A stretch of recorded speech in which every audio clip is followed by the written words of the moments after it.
One evening, when the moon's belly was full, Ikenna heard something strange, a whisper that came from the water itself. It was not the croak of frogs or the hum of crickets. It was a voice, soft yet commanding, "Ikenna, come closer." Fear seized him.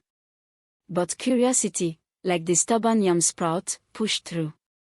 He walked to the bank, and the breeze carried a scent of perfume, not of flowers, but of something divine. The voice spoke again, "Build where I flow. Beauty shall feed you." He did not understand.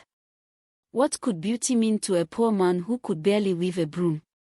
Yet that night, he dreamed of combs made of gold, mirrors reflecting the sky, and laughter rising from a hut beside the river.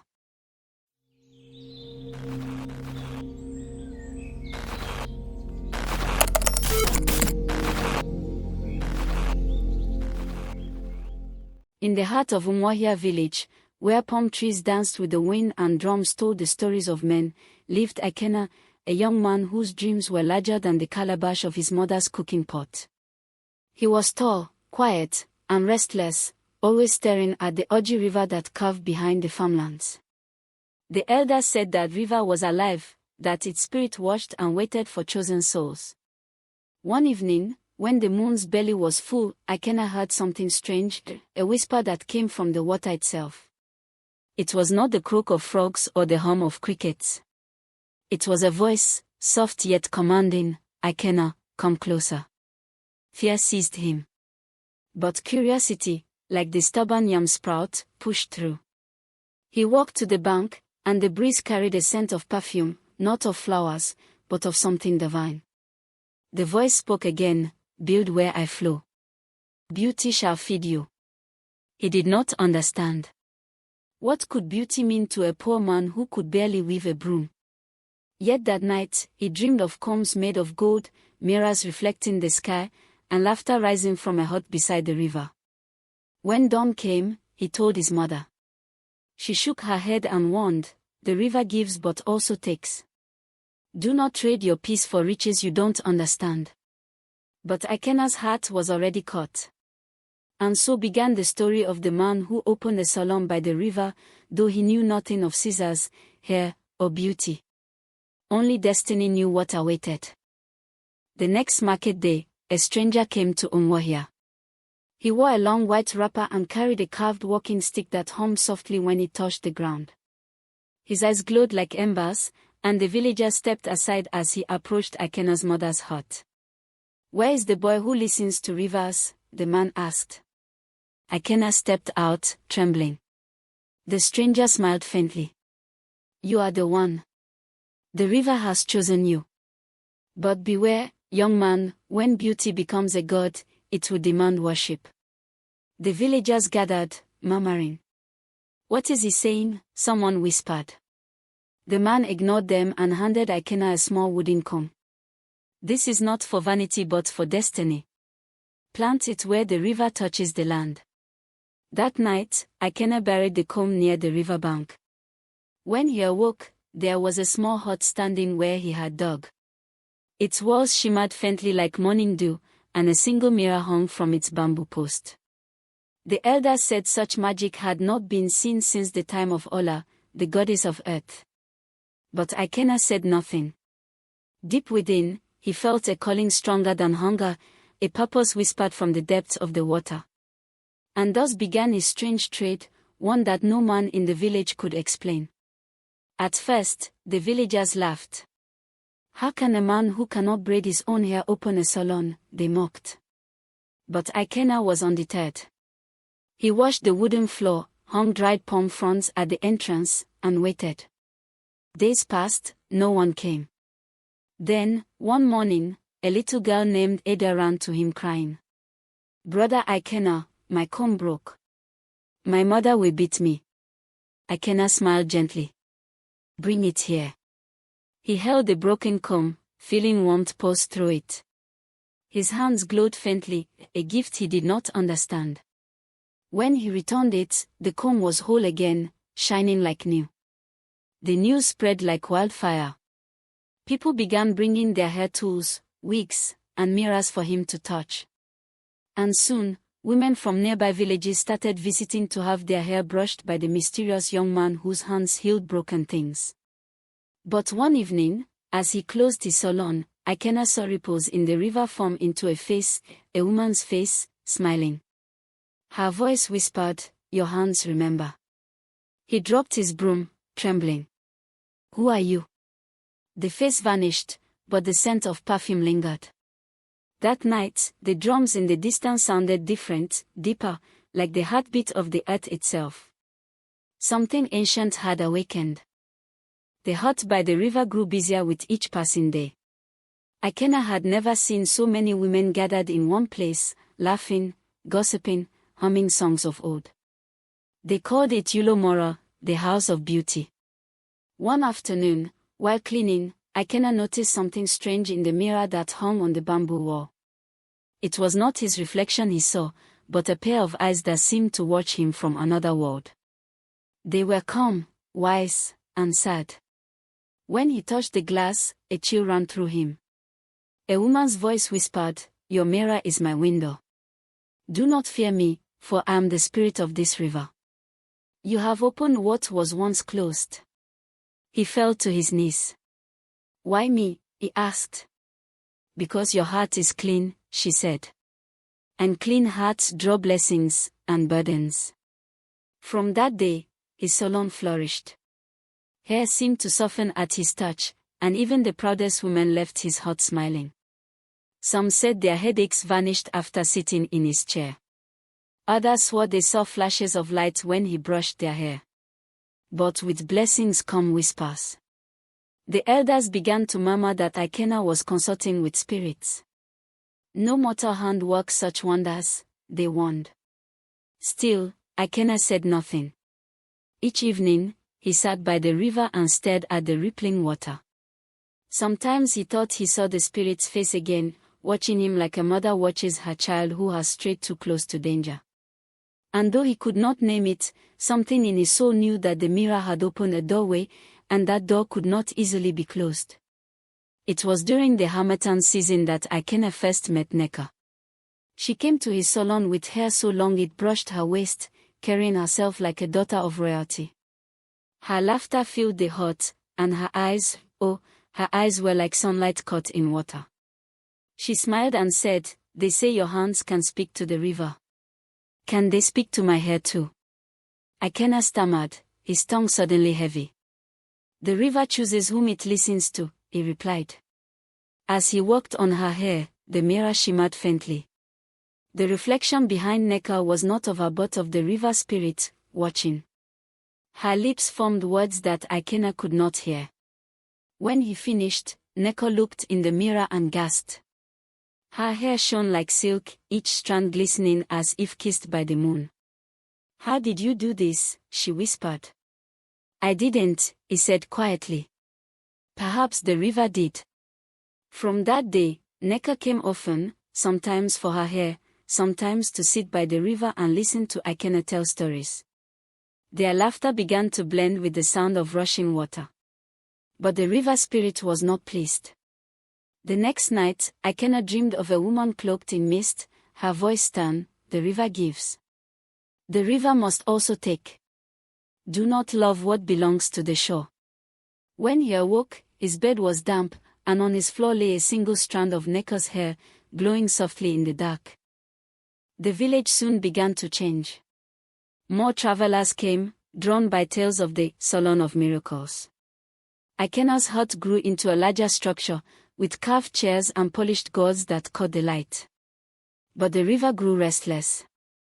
At night, it no longer whispered gently, it murmured warnings. Ikenna began to hear his name carried in its waves, sometimes sweet, sometimes sharp like a blade. One night, while washing his hands by the bank, the water rose suddenly, calling like a serpent. Out of it emerged a woman's face, beautiful, ageless, and sorrowful. "Ikenna," she said, "you have done well, but you forget the covenant." "What covenant?" he asked, trembling. "The river gives beauty to be shared, not sold. Remember this before your blessings sour." He nodded, but his heart was divided.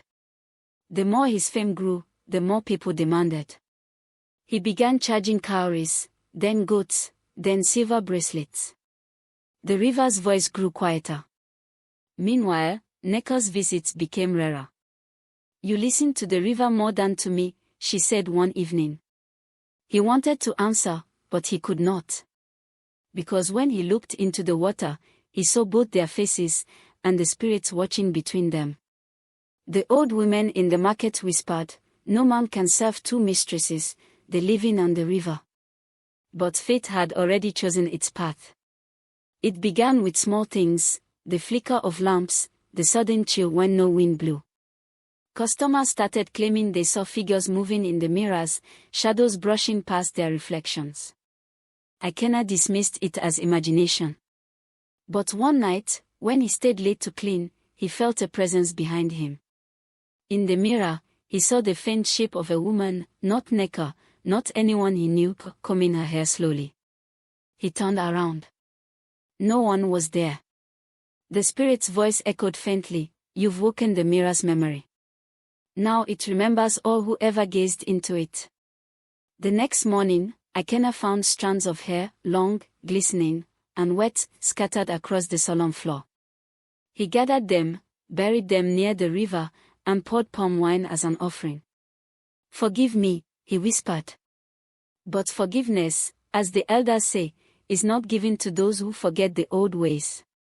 That night, a storm broke over the village, tearing down trees and flooding the lower farms. The river swelled until it touched the steps of Ikenna's salon. As he stood watching the rising waters, he felt it again, the pull between two worlds. And for the first time, he wondered if the river's gift was also its trap. When the storm ended, the elders declared it a sign. "The river demands appeasement," they said.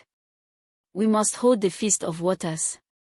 Drums echoed across the village, and women in white carried calabashes filled with kola, palm wine, and cowries. Ikenna was told to lead the offering since the river had blessed him most. As he stood by the bank, the moonlight touched his face. He poured libation and prayed. "River Mother, forgive me. Let your anger pass." Then, as the people sang, the water shimmered, and from its depths rose a woman cloaked in light. The crowd gasped and fell silent. Only Ikenna stood frozen. The spirit looked at him with eyes that held both love and sorrow. "Your heart is torn," she said. "You serve two loves, the living and the eternal. Choose wisely, for one must fade." The people saw only the river's glow, but Ikenna heard every word. When the light faded, he fell to his knees, weeping.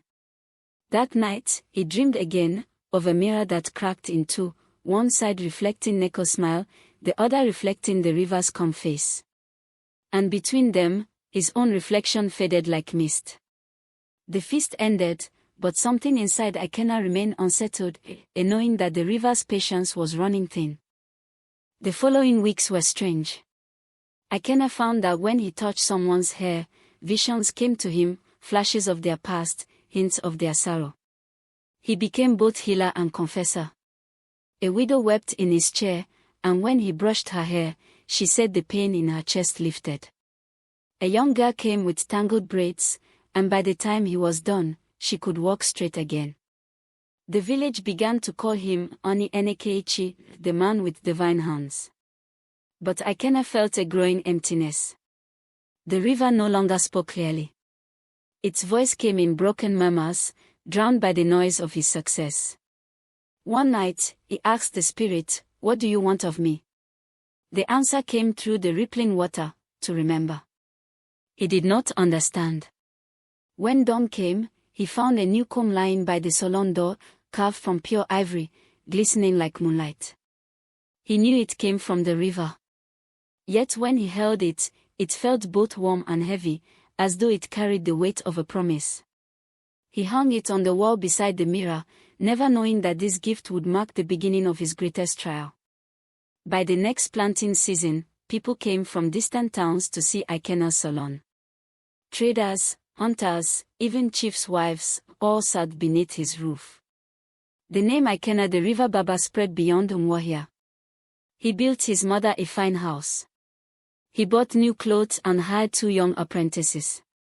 But as his fame grew, so did the whispers. Some said his power came from the gods. Others said he had sold his soul to the river. One evening, an elder named Ogwefi came to warn him. "My son, the river's favor is like palm wine, sweet at first, but bitter when it ferments. Be wise." Ikenna nodded but did not listen. He had begun to enjoy the taste of attention. Even Neka, who once feared the spirit, now looked at him with pride. Yet that night, when he gazed into the mirror, he saw something that froze his blood. His reflection smiled, but his lips did not move. The spirit's voice whispered softly, "You are no longer a man of the shore. You are becoming one of us." He stepped back, heart pounding. But the reflection remained, smiling faintly, as if amused by his fear. Outside, the river shimmered like silver under the moon. Somewhere deep within, a voice whispered, "The price of beauty is never paid in coin." And with that, part 1 of Ikenna's journey came to a close, the rise of a man whose gift was born not of skill, but of a river's will. By the second harvest, Ikenna's Salon had become the pride of Umuahia. His mother's wrinkles softened with joy, and Neka's laughter filled the air again. He had built a second hut by the river for apprentices, and customers arrived from faraway towns like Onitsha and Nsukka. But wealth, like the river, never stands still. It flows, and with it comes envy.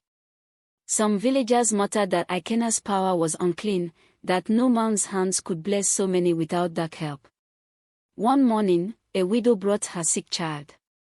Ikenna laid his hand upon the boy's head, and the child awoke smiling. The woman screamed praises. But that night, Ikenna dreamed of the same boy standing by the river, holding a broken comb. "She thanked you too soon," the spirit whispered. "Healing and harm drink from the same calabash." When Ikenna woke, he found the boy had died in his sleep. The news spread fast. Fear replaced admiration. He sat by the river and cried. "Why did you take him?" The river replied, "I only take what is owed. You have sown without knowing the soil." From that day, Ikenna stopped smiling as much. Success still filled his hands, but peace had left his heart. A moon later, a strange woman arrived, tall, veiled, her voice soft as wind through reeds. She carried a small parcel wrapped in silk and said, "I come from the city of water. My mistress sends a gift." Inside was a comb made of pure gold, engraved with waves and eyes. "She says this will make your hands immortal," the woman whispered. "But you must never let it touch the river." Ikenna bowed, half in awe, half in fear. That night, he used the comb on Neka's hair. It gleamed brighter than any star. But the mirror flickered, and a voice hissed, "Who gave you that?" "The woman from the city," Ikenna said aloud. "You were tricked," the spirit answered. "That comb is not a gift. It is a chain." When Ikenna looked again, the gold comb had turned warm in his hand, pulsing like a heartbeat. He buried it by the river, but in his dreams, he could hear its faint laughter beneath the soil. Love, like rain, can heal the earth or flood it. Neka's love for Ikenna had once been a shelter. But as his fame grew, so did his distance. He spent more time listening to the river than to her. One evening, she found him staring into the mirror again. "You talk to your reflection more than you talk to me," she said bitterly. "I am listening to what I cannot see," he replied. "And what about what you can?" Her eyes glistened. "Ikenna, the river cannot love you as I do." He turned away. "You don't understand." Neka left in tears, vowing never to return. That night, Ikenna dreamed of her hair flowing like the river's current, dragging her away while she called his name. He woke drenched in sweat. When he rushed to the riverbank, he saw footprints leading into the water, and none returning. Panic seized him. He shouted her name until his voice broke, but only echoes replied. The next morning, he found her shore floating by the reeds. The villagers whispered that the river had taken her. For 3 nights, he did not sleep. On the 4th, the spirit spoke softly through his mirror, "You gave me your heart, and so I claimed what shared it." He smashed the mirror in rage, but even in the broken pieces, her voice echoed, "Beauty always demands a price." After Nneka's disappearance, Ikenna wandered like a ghost.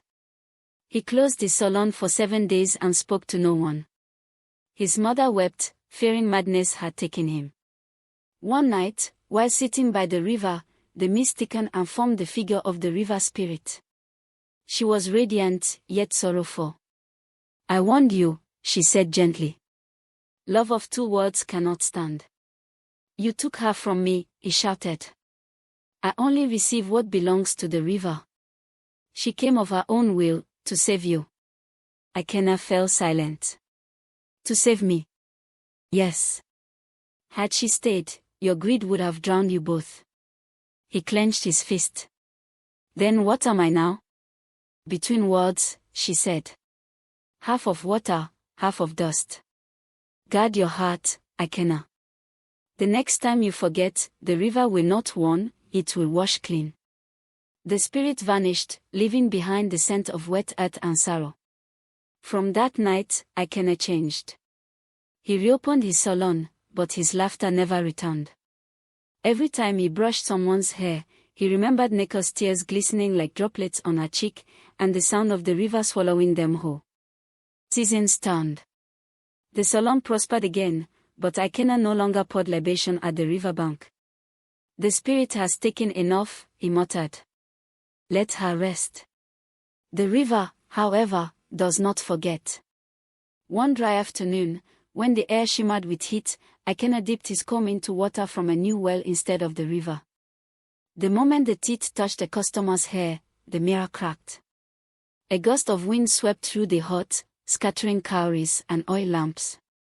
The apprentices fled.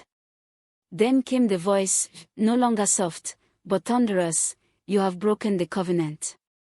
You feed from the river's gift and deny her drink." Ikenna fell to his knees. "Forgive me." But forgiveness had passed. The river withdrew its blessing. From that day, his hands lost their glow. Hair he touched became dull. Customers complained. The same villagers who once worshipped him began to avoid his salon. At night, he saw shadows in the water, Nneka's face, pale and still. He tried to return to the river with offerings, but the water hissed and pulled back from his touch. The spirit whispered once more, "You forgot to honor beauty's source. Now beauty will forget you." The following moon, rain came without mercy. It fell for 7 days and 7 nights. The river swelled, bursting its banks and swallowing farmlands. The villagers said it was punishment for Ikenna's pride. He ran to the riverbank and cried, "Please, spare them. It was my sin, not theirs." Lightning flashed, and for an instant he saw her, the river spirit, standing tall, her eyes blazing with ancient fury. "Do you feel their pain?" she asked. "That is how the river feels when forgotten." He bowed his head, soaked and trembling. "What must I do?" "Wash your pride. Return to humility. And remember, every gift carries its shadow." Then the rain ceased. When the villagers returned to their homes, they found Ikenna's salon half destroyed, yet untouched by mud. The mirror still hung on its wall, gleaming faintly. From that day, Ikenna worked without charge for widows, orphans, and travelers. The people forgave, though whispers of fear remained. He rebuilt the salon with his bare hands, knowing this time the work was not for wealth, but for redemption. In the quiet that followed the flood, Ikenna found peace in simple acts. He taught his apprentices with patience, listened to the stories of the poor, and spent his evenings singing softly to the river. One night, a wandering minstrel visited Umuahia. He played a flute carved from bone and sang of a man who had loved both a woman and a river, and lost them both. Ikenna listened, tears streaming down his face. "Who told you this song?" he asked. The minstrel smiled faintly. The wind carries many stories, my brother. Some rise from water.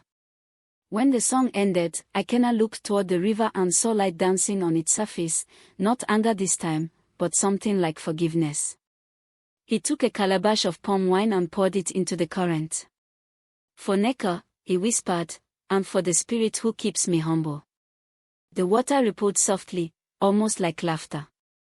That night, the mirror in his salon glowed faintly again, and for the first time in many months, Ikenna smiled. As the years passed, the river's favor seemed to return. People came again, but now they left behind not coins but blessings, yam, fish, woven cloth. One evening, while cleaning the salon, Ikenna found a small package by the door. Inside was a mirror, new, uncracked, framed with cowrie shells. A note read, "From the one who forgives." He placed it on the wall and bowed his head. "May I never forget again." But the new mirror held deeper secrets. When he looked into it, he saw glimpses of faces, strangers, yet familiar. Some were future customers, others spirits waiting to be remembered. The river whispered, "This mirror will show not what is, but what may be." Ikenna accepted the gift humbly. He used it to counsel villagers, warning them of dangers or blessings ahead. People began calling him the seer of the river.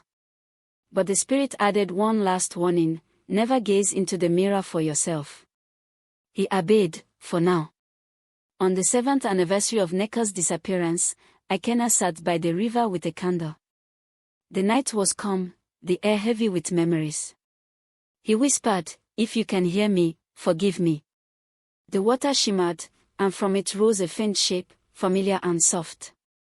It was Neka, her smile gentle as moonlight. "I never blamed you," she said. "The river did what it must. You were chosen for a purpose." Tears blurred his eyes. "I would trade it all to bring you back." She shook her head. "Then the river's gift would die with you. Keep the salon alive. Teach others what beauty truly means, not what shines, but what heals." As she faded, she added, "When you finally understand, we will meet again." From that night, Ikenna walked with a new spirit, not of pride, but purpose. His salon became a place of healing and storytelling. And though Neka was gone, her laughter seemed to echo faintly in every ripple of the river beside him. At the next full moon, Ikenna gathered the elders and villagers by the river bank. He brought palm wine, kola nuts, and cowries, and knelt in the sand. "Today," he declared, "I renew my promise. This salon is not mine alone, it belongs to the river, to this village, and to all who seek beauty that heals." He poured libation, and the water glowed faintly. The villagers cheered and sang. Even the wind seemed to hum in harmony. The river spirit's voice drifted softly, "At last, you remember. Keep your hands clean, your heart open, and your mirror honest." From that day, Ikenna's salon became more than a business, it became a sanctuary. Mothers brought their daughters not just for braids but for blessings. Travelers left saying they felt lighter, freer. And though Ikenna's heart still carried sorrow, it also carried wisdom. He had learned the river's greatest lesson, that beauty is not what the hands make, but what the spirit mends. As the moon rose high that night, he looked into the water and saw both his reflection and Neka's, smiling side by side. The river sang quietly, and peace returned to Umuahia once more. Years flowed by like a quiet stream. Ikenna had aged gracefully, his beard now as white as the river foam. His salon by the river had become a landmark, a sacred place where people came not only for beauty but for healing words. One Harmattan morning, 3 young men arrived in shiny cars, their clothes sharp as city glass. "We are from Lagos," they said, smiling politely. "We heard stories of the river salon. We wish to bring it to the city, a chain of luxury salons, using your name." Ikenna listened in silence, his fingers tapping the chair arm. The wind carried a whisper from the river, "Remember what you once lost to pride." He smiled faintly. The Salon belongs to the river, not to me. The men exchanged puzzled looks. Sir, this could make you rich beyond measure. I was rich once, Ikenna said softly, and I buried that gold with sorrow by this very river. They left, disappointed. But the youngest among them lingered. My mother came here once, he said quietly. You healed her.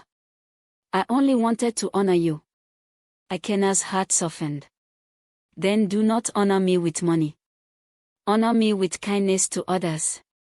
As the young man drove away, the river shimmered with approval. You have learned, my son, it murmured. Your hands now weave not hair, but hearts. That night, Ikenna lit a candle beside the mirror. In its glass, he saw his younger self smiling, proud, foolish, yet full of fire. He whispered, may the next generation learn faster than I did. One dusk, while washing his tools by the river, Ikenna noticed a little girl watching him. Her hair was like coiled ebony, and her eyes shimmered like wet sand. What are you doing, Baba? She asked. Cleaning my work, he replied. Every comb must respect the hand that guides it. She smiled. My mother says the river loves you. And who is your mother, child? The girl pointed to the water. She lives there. A chill ran down Ikenna's spine. Who told you that? She did. The girl skipped closer, dipped her hands into the current, and sang softly. The water glowed beneath her fingers. The river spirit's voice drifted from the depths. This is Adoma, the child of water. She comes to remind you that legacies do not end, they flow. The girl looked up. Mama says it's time to pass the mirror. Ikenna bowed. To whom? To one who will see with heart, not eyes. Adoma smiled, handed him a small gourd, and vanished into the mist. When Ikenna opened it, there lay a single strand of silver hair, shining with the light of the moon. He knew the river was preparing him for his final lesson. That night, Ikenna dreamed he was standing between two rivers, one dark as night, the other bright as dawn. The spirit of the river stood before him, her face neither young nor old. You have lived long enough among men, she said. Now you must decide where your spirit will rest, with the river, or with the word you served. Ikenna bowed. I have given both my youth and sorrow to you. But I still have one wish, to see what becomes of my Salon when I am gone. The spirit smiled. Then I will grant you the gift of foresight. She touched his forehead, and visions flooded him, tall buildings, electric lights, people of many colors entering a salon marked, the rivers touched by Ikenna. Inside, stylists spoke softly to mirrors that seemed alive. He saw children learning the art of beauty and kindness, their laughter echoing like echoes. When he awoke, his face was wet, though he did not know whether it was from tears or river spray. The spirit whispered, even rivers find new courses. So must legacies. Ikenna understood. His time was nearing its tide's end. The morning sun rose red as palm wine. Ikenna opened the salon as always, sweeping the floor, humming old songs. Few customers came now, most sought him only for blessing, not beauty. As he prepared to close, a woman entered, veiled in white, her voice soft but familiar. I need your hands one last time. He froze. Neko. She smiled beneath the veil. Do you still remember how to braid a hat? His hands trembled as he began. Her hair felt like silk water through his fingers. With every plait, memories flooded, laughter, tears, and the day the river took her. When he finished, she turned to the mirror. In its reflection, she was both woman and water, her form shimmering like sunlight on ripples. It is time, she said. The river waits. I am not ready. No one ever is, she whispered, touching his cheek. But you have earned your rest. As she walked out, her footprints glowed briefly, then faded into mist. Ikenna closed his eyes, whispered a prayer of gratitude, and felt peace settle in his chest like cool rain. That night, thunder roared across Umuahia. The villagers awoke to the sound of shattering glass. When they ran to the salon, they found the mirror broken once more, but this time, it shone like 1,000 stars. Ikenna sat before it, smiling faintly, his head resting on his arm. He had passed in silence, a comb still in his hand. The villagers mourned deeply. Even the river seemed to weep, its current slowed, its song low and mournful. When they tried to bury him, the coffin was too light. Inside lay only his comb and the silver hair from Adoma's god. An elder spoke, "The river has reclaimed its own." That night, the salon's candles burned without wind. The villagers said they saw a faint figure standing by the water, combing moonlight through her hair, and beside her, an old man smiling. Years passed. The river grew quiet. Children who had once fetched water there avoided it at dusk, whispering that the spirit still walked its banks. But every year, on the anniversary of Ikenna's passing, the water would rise slightly, gentle and silver, as if bowing in remembrance. The Salon remained untouched, preserved by unseen hands. Even storms spared it. Women swore that when they entered, they felt a calm wash over them, as if someone whispered blessings from the shadows. The elders taught the young ones, "Never forget to thank the water that cleanses your spirit." The river's silence was not absence, it was listening. Waiting for a new voice to answer. 2 generations later, a young woman arrived from the city. She carried a bag of combs and a letter signed from the Ministry of Arts and Culture. Her name was Adoma, the same, though her face was human now. She announced, "I wish to restore this place as a heritage center, the River Salon of Ikenna." The villagers, now descendants of those who once doubted, rejoiced. Under her care, the salon was rebuilt with glass and steel, but its heart remained the same, by the river, under the whispering trees. When she placed a mirror on the wall, it shimmered faintly, showing a reflection not just of her face, but of Ikenna smiling behind her. That night, she dreamt of him combing the stars, saying, "Keep the river's name alive." Years later, Adoma opened a new branch in Lagos, modern, bustling, filled with music and color. She named it the River's Touch by Ikenna. People came in droves, not only for beauty but for the peace the place seemed to offer. Some said the mirrors whispered encouragement. Others claimed their reflections smiled before they did. In one corner hung Ikenna's old comb, encased in glass. Beneath it, a plaque read, "Beauty is not in the hand, but in the heart that remembers its source." The river's blessing had followed Adoma, crossing time and tide, flowing into a new age. The city grew louder, the world faster, yet the story of the River Salon continued to flow. Journalists wrote of its mystical calm. Poets called it the place where mirrors breathe. Adoma would often visit the old river in Umuahia, bringing flowers. There, the wind always carried a familiar hum, Ikenna's song. One evening, she whispered, "Baba, the world remembers you." The river rippled softly, and for a moment, she saw 2 reflections, hers and Ikenna's, smiling side by side. The river spirit spoke once more, "The current never ends, child.